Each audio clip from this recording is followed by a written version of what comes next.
Speculoos Gnocchi. I love speculoos. And I love gnocchi. Well, I've put them together. Let's make it. Let's. FWX is all about experimental dishes, and this, to me, hits the nail on the head.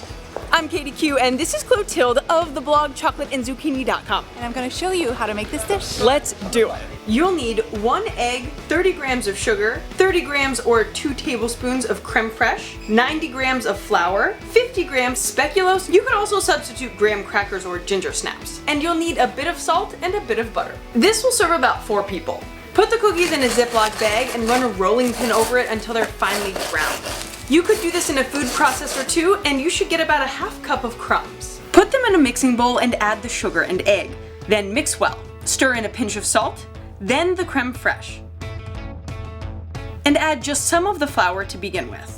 Add the rest of the flour progressively. You want a dough that's somewhat sticky, but not so sticky that you can't work with it. So go by the feeling of it here, not necessarily the exact measurement. Put the dough in a pastry bag.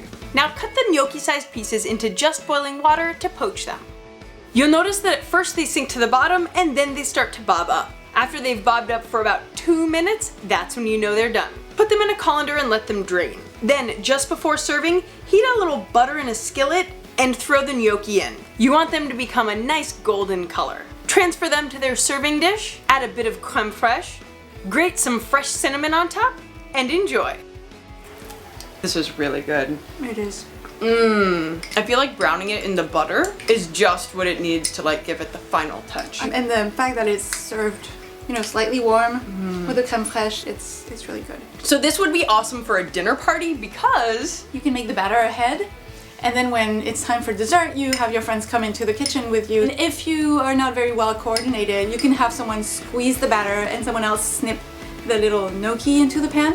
So it's, you know, teamwork. teamwork makes the dream work.